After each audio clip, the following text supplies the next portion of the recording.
Pour limiter les évacuations sanitaires, le gouvernement du Mali a mis à la disposition du CHU Professeur Bokar Sidi Sall de Kati de nouveaux appareils qui vont permettre aux médecins de localiser rapidement le mal et de faciliter les interventions chirurgicales. Et pour procéder à ces interventions, l'imagerie est primordiale. L'hôpital a actuellement en son sein l'imagerie par résonance magnétique, autrement dit l'IRM, qui est plus efficace dans les diagnostics des anomalies. L'IRM est très performant dans l'exploration des structures qui sont très riches en eau, telles que le système nerveux central, l'encéphale, le rachis, les articulations, les tissus mous, même l'abdomen, en gynéco aussi, en urologie pour la prostate. Là où le scanner a des limites, l'IRM permet de résoudre ce problème. L'IRM, très sensible aux métaux, a des contre-indications. C'est pourquoi un détecteur de métal est installé à l'entrée de la salle d'examen. Il peut y avoir des corps étrangers comme des métaux au niveau du cerveau, mais au niveau de l'orbite que les malades ne le savent pas. Donc en ce moment, quand les malades arrivent, si l'interrogatoire ne parvient pas à avoir tous les éléments nécessaires dont nous demandons, donc on demande aux malades de passer par ces métals, cet instrument qui permet de détecter s'il y a un métal, ça signale en fait. Donc quand on a un signal qu'il y a un métal, souvent il nous faut faire les scanners et les scanners peuvent maintenant retrouver ces métals. Parce que l'IRM étant un truc magnétique, donc ça peut attirer les métals. Et pour empêcher cela, maintenant on demande aux malades de ne pas faire l'examen. Si le diagnostic est posé et que le patient doit suivre une intervention quelconque, environ 9 blocs opératoires, tous équipés d'appareils de dernière génération, sont disponibles au CHU Professeur Bokar Sidi Sall de Kati, un hôpital connu depuis plusieurs décennies pour la prise en charge des fractures et des maladies neurologiques. Dans le domaine de la traumatologie, les spécialistes travaillent avec la dernière génération de l'amplificateur de brillance, un appareil qui permet d'opérer à foyer fermé. L'amplificateur de brillance, c'est la radiographie opératoire. Donc, c'est un appareil qui émet des rayons X.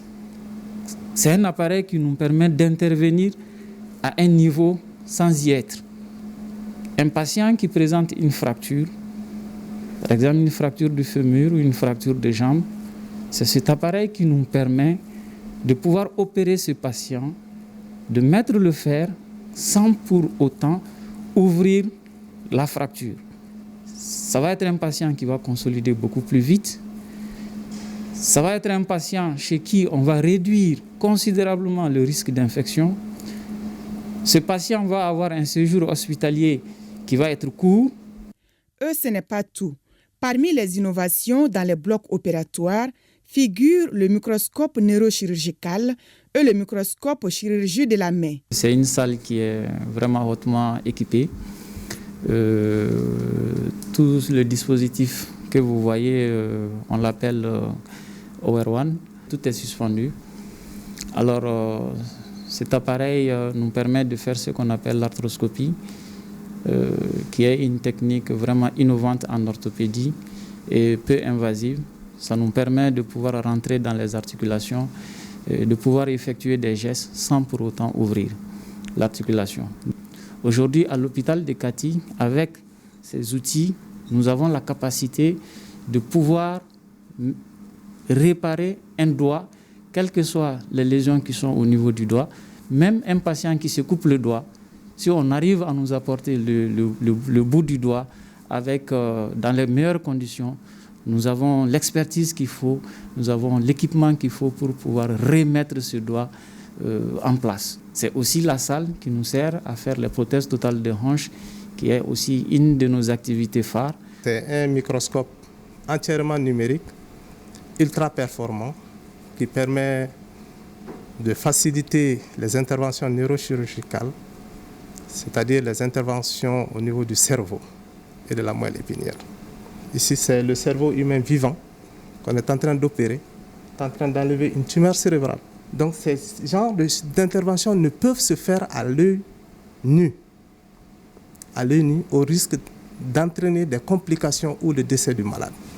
On peut adapter d'autres objectifs à ce même microscope et se faire aider par un autre spécialiste. Donc non seulement ça permet de minimiser le saignement direct du malade, ça permet d'écourter le temps de la chirurgie, de faciliter la chirurgie, parce que les interventions en neurochirurgie sont le plus souvent très longues. Face à n'importe quelle fracture, l'équipe chirurgicale est prête pour faire l'intervention. Ici, la radiologie mobile dans le bloc opératoire leur facilite la tâche. On fait la prise en charge des urgences neurochirurgicales 24 heures sur 24, que ce soit traumatique, que ce soit tumoral, que ce soit des crises d'épilepsie sur des tumeurs, que ce soit des tumeurs qui saignent au niveau du rachis, au niveau de la tête. À n'importe quelle heure, on a une équipe permanente qui est sur place. Et s'il y a besoin d'opérer la nuit, même à 3 heures du matin, on vient pour réaliser l'intervention chirurgicale. Ça, c'est de la radiologie mobile qu'on a au bloc. Nous, neurochirurgiens, on est très contents de l'avoir. Et d'ailleurs, c'est l'occasion pour remercier et l'administration et les départements.